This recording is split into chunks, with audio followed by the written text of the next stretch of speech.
The Center for African Liberation and Socio-Economic Rights has expressed satisfaction with the Minister of Humanitarian Affairs, Disaster Management and Social Development, Hajiya Sadiq Farouk, for her handling of the federal government's assistance to victims of humanitarian crisis in the country. Addressing newsmen in Abuja on the issue of disaster management in the country, officials of the group noted that the creation of the ministry and the choice of Hajiya Farouk will ultimately go down as one of the legacies of President Muhammadu Buhari. President Muhammadu Buhari's choice of Hajiya Sadiya Umar Farouk to lead this interventionist ministry, and so far using all measurement parameters, she has done brilliantly well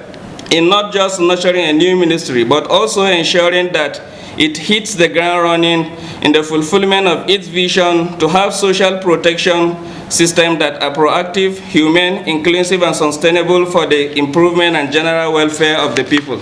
The center lauded the ministry for intervening in mitigating the effect of the Boko Haram crisis in the northeast by ensuring that those displaced by the disaster are adequately covered in the federal government social safety net initiatives. The Center for African Liberation and Socio-Economic Rights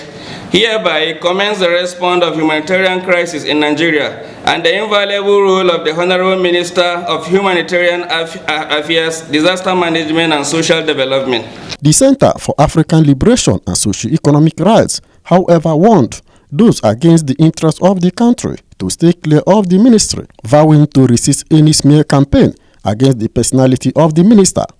Basil Okafor, Core TV News, Abuja.